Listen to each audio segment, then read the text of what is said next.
हम लोग जो है फरवरी मार्च 2023 वेरिएंट 42 का पेपर अटेम्प्ट करेंगे। मगर आपको ये पता है कि आप लोग के लिए बेसिकली नया पेपर है कि यार क्या चीज़ है। तो उससे पहले हम लोग प्री रिक्विजिट्स की बात करेंगे, कैसे अटेम्प्ट करेंगे, कैसे टाइम मैनेज करेंगे इस पेपर के अंदर, और फिर हम आगे बढ़ते हैं। सबसे पहले हमें ये पता है कि पेपर जो है आपका 1 आवर 15 मिनट्स का पेपर है, ठीक है। इसका मतलब 1 आवर 15 मिनट्स का आपके पास पेपर है। इसका मतलब आपके पास अप्रोक्स जो है कितने मिनट बचेंगे। आपके पास जो है अप्रोक्स 75 मिनट्स होंगे, ठीक है। 1 आवर 60 और 75 मिनट जो है ना आपके पास होंगे। अब इस 75 मिनट्स को जो है आपने क्या करना होगा, एलोकेट करना होगा। अब वो कैसे करोगे ये जरा सुनिएगा। आपको ये भी पता होगा कि आपके पास दो क्वेश्चन है, ठीक है। क्वेश्चन 1 और क्वेश्चन 2 होंगे। और ईच क्वेश्चन जो है आपका, ईच क्वेश्चन जो है 20 मार्क का है, ठीक है। 20 मार्क का एक क्वेश्चन है और दो आपके पास क्वेश्चन आएंगे, और इन टोटल 40 मार्क का आपके पास एग्जाम आएगा। अब सबसे पहले आपको पता ही है आपका पीएम का पेपर, मैं आपको पूरा ब्रेकडाउन बताऊंगा कि कैसे जो है ना आप चीजें कर रहे होगे। जब आपका पीएम का पेपर है तो अप्रोक्स आपका पेपर जो है ना 2 बजे शार्प जो है ना स्टार्ट हो जाना है, ठीक है। 2 बजे शार्प इसको स्टार्ट हो जाना है। एटलीस्ट आपने क्या करना है, आपने 2 दफा केस स्टडी रीडिंग करनी है, मगर कैसे करनी है मैं आपको बताता हूँ, क्योंकि इन्फॉर्मेशन बहुत सारी होगी। और याद रखिएगा, इस पेपर के लिए आपके हर जो है ना यूनिट के आखिरी में स्ट्रेटेजी का चैप्टर दिया हुआ है। हर स्ट्रेटेजी का चैप्टर रट के चले जाएगा। बेहतरीन पेपर होगा। कैसे होता है वो मैं बताता हूँ आपको। सबसे पहले हम लोग टाइम मैनेजमेंट के ऊपर बात करते हैं। आपका पेपर जो है ना स्टार्ट हुआ है, ठीक है। 2 बजे स्टार्ट होगा, 3:15 पे खत्म हो जाएगा। उसकी टाइम मैनेजमेंट अभी बता दूंगा।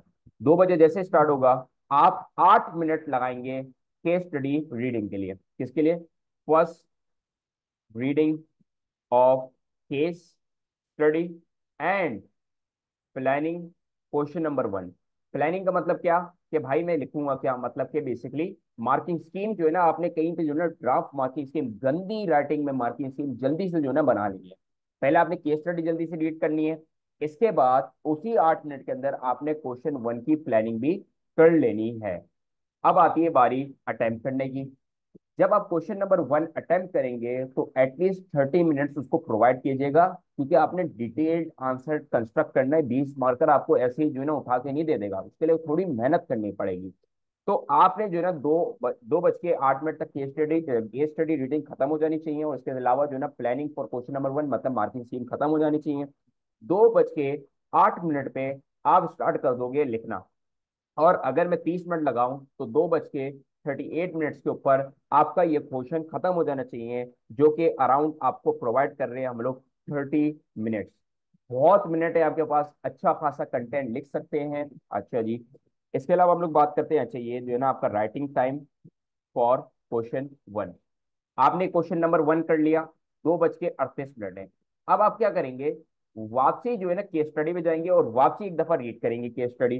2 बज के 38 मिनट के ऊपर आप वापसी जो है ना केस स्टडी के ऊपर जाएंगे और वापसी रीड करेंगे। और कितने मिनट एलोकेट करेंगे, इस दफा थोड़ा कम मिनट एलोकेट करेंगे, क्योंकि पहले भी आपने पढ़ी होगी। 2 आवर 45, मतलब कि आपके जो है ना अप्रोक्स 7 मिनट जो है ना आप एलोकेट करोगे। कितने मिनट एलोकेट करोगे? 7 मिनट एलोकेट करोगे। Second reading of case and planning for question number 2। Question number 2 मतलब कि उसकी मार्किंग स्कीम कंस्ट्रक्ट करोगे। आपने 2:38 पे ये काम स्टार्ट करना है, मतलब वापसी केस स्टडी एक दफा थरली रीड करना। और क्या करना, क्वेश्चन नंबर 2 की प्लानिंग कर लेना। इसके बाद आप क्या करोगे मेरे भाई, इसके बाद आप आगे जाओगे 2:45 के ऊपर आप वापसी पेन उठाओगे और लिखना स्टार्ट करोगे क्वेश्चन नंबर 2, ठीक है। और आपका कब तक चलता रहेगा पेन? 3:15 तक चलता रहेगा, मतलब कि अप्रोक्स आपके पास 30 मिनट वापसी मौजूद होंगे, ठीक है। 30 मिनट्स आपके पास मौजूद होंगे। इतना क्लियर हो गया। ये तो हमने बता दिया आपको टाइम मैनेजमेंट, कि टाइम मैनेजमेंट कैसे करोगे। एक दफा रिवाइज करवा देता हूं मैं, ठीक है। और याद रखिएगा ये प्लानिंग है। प्लानिंग का मतलब पत्थर पर लकीर नहीं होता, मतलब कि जो आपको कह दिया गया है वही आप करोगे। 30 मिनट देने यार, जल्दी जल्दी करो, नहीं। थोड़ा सा फ्लेक्सिबल हो सकता है प्लान, ठीक है। सबसे पहले आपका पेपर स्टार्ट होगा 2 बजे। 2 बजे आपने सबसे पहले जो है रीडिंग करना स्टार्ट करनी है केस स्टडी की। अप्रोक्स 5 मिनट लगते हैं, इतनी बड़ी केस स्टडी होती नहीं है। जरा देख लीजिएगा, अगर आपने अच्छी खासी केस स्टडी सॉल्व कर गए हो तो सिर्फ ये और कुछ अपेंडिक्स दिए होते, बस खत्म। बच्चों वाली चीज है यार, ठीक है। कुछ अपेंडिक्स दिए हुए हैं और ये सारी चीजें। तो 2 बजे आप स्टार्ट करेंगे, 2:08 पे का स्टडी रीडिंग भी खत्म हो गई होगी, मार्किंग स्कीम भी आपने कंस्ट्रक्ट करके रखी हुई होगी। ऐसा भी हो सकता है कि यार थोड़ा सा आपको केस स्टडी रीडिंग में थोड़ा सा टाइम लग जाए और शायद अब आप जो है ना 2:10 तक जो है ना आपका टाइम एक्सटेंड हो जाए, कोई मसले की बात नहीं है। आप जो है ना आप 28 मिनट एलोकेट कर दोगे। तो वही मैं आपको बता रहा हूँ कि ये प्लानिंग है सिर्फ आपकी, ठीक है। ये प्लानिंग है और इसके अंदर चेंजेस भी हो सकती है। आप वो तो लेट सपोज यार सर मेरे को जो है ना 2:10 हो गए थे, तो भाई इसके ऊपर कम टाइम लगा दो फिर, ठीक है। इसके ऊपर कम टाइम लगा दो, 28 मिनट लगा दो, उसके ऊपर ज्यादा लगे इसके ऊपर थोड़ा कम कर दो। समझ आ रही है आपको बात? तो फ्लेक्सिबल रहना है आपने, पत्थर पे लकीर काम नहीं करना। फिर क्या करना है, 2:08 के ऊपर अगर आपका काम खत्म हो जाता है, तो अब आप जो है लिखने पे आएंगे। और लिखने पे आप एटलीस्ट 30 मिनट जो है ना एलोकेट करेंगे, ठीक है। 30 मिनट्स एटलीस्ट आप एलोकेट करेंगे लिखने पे। अगर थोड़ा कम टाइम है तो थोड़ा स्पीड बढ़ा दोगे अपने हाथ की।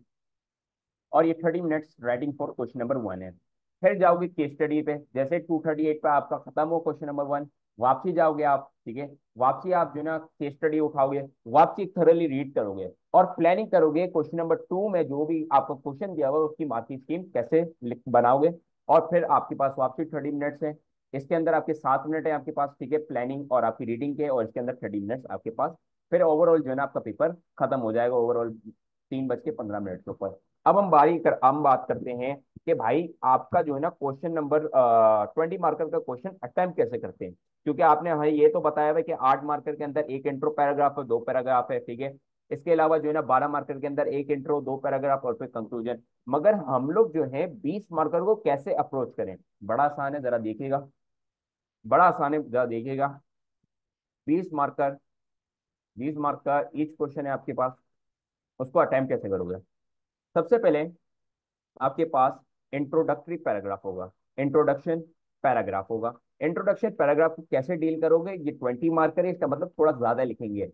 सबसे पहले तो आप क्या करोगे, अगर तो कोई आपके पास की डेफिनेशन है तो वो आप प्रोवाइड करोगे। की डेफिनेशंस जैसे कि हम लोग नॉर्मल क्वेश्चंस के अंदर करते हैं।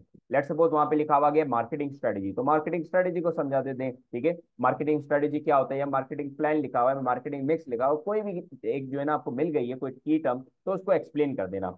इसके बाद हम लोग आते हैं भाई पहले वाले पैराग्राफ के अंदर, ठीक है। इसके अंदर अप्रोक्स 3 से 4 जो है ना हमारे पैराग्राफ होंगे। अब ये मैं सबको बताता हूँ कि कैसे आप लोग अप्रोच करेंगे। आप लोग फर्स्ट पैराग्राफ में आएंगे, इंट्रोडक्शन आपने समझा दिया। अब आप पहले पैराग्राफ में आएंगे और यहाँ पे जो है ना डिस्कस करेंगे सिचुएशन को। सिचुएशन क्या डिस्कस, लेट सपोज यहाँ पे मैं आपको क्वेश्चन पढ़ के बताता हूँ। क्वेश्चन लिखा हुआ है, evaluate the success of STU's marketing strategy between 2016 and 2022।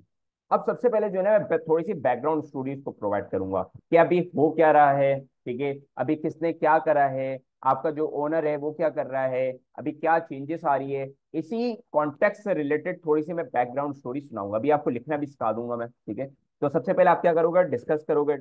Discuss the situation in the case, जो कि आपके पास केस के अंदर आया हुआ है। And write about the areas, write about the areas of the course which is being asked for।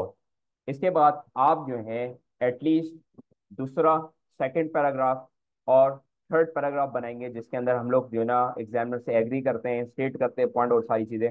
और overall जो है आप एंड में जो है एक कंक्लूजन पैराग्राफ प्रोवाइड उसको करेंगे, कंक्लूजन पैराग्राफ प्रोवाइड करेंगे। अगर आप चाह रहे हैं कि मैं और भी कंटेंट लिखूं तो आप एडिशनल जो है ना चौथा पैराग्राफ भी डाल सकते हैं, वो आपका ऑप्शनल है, ठीक है। हम लोग यहाँ लिख देते हैं, आपके लिए ऑप्शनल है कि अगर आपको फोर्थ पैराग्राफ बनाना है तो बनाए, नहीं बनाना नहीं बनाए, आपकी मर्जी है। अगर आपको आता है उस टॉपिक के ऊपर या वो जो क्वेश्चन आ रहा है उसके ऊपर बहुत ज्यादा कमांड हासिल है, आप बोलते हो यार 4 पैराग्राफ तो कुछ नहीं है, ये मेरा भाई यूं बना दूंगा, तो ऑब्वियस बात है आप जाएंगे और चौथा पैराग्राफ भी बना देंगे। मगर ऐसे याद रखिएगा कि टाइम मैनेजमेंट के हिसाब से आप कर रहे हो, इतना ज्यादा जज्बाती नहीं हो जाएगा, ठीक है। अच्छा जी, ये तो हो गई हमारी tips and tricks, time management कैसे जो है ना इसको अटेम्प्ट करना है। ये आपका पार्ट 1 अपलोड होगा। फिर आपके पास पार्ट 2 आएगा, केस स्टडी रीडिंग, और फिर पार्ट 3 आएगा जिसमें हम लोग एक्चुअली जो है ना अपने क्वेश्चन को अटेम्प्ट कर रहे होंगे। ठीक हो गया। अब जो सेकंड पार्ट आ रहा है उसके अंदर हम लोग केस स्टडी रीडिंग करेंगे।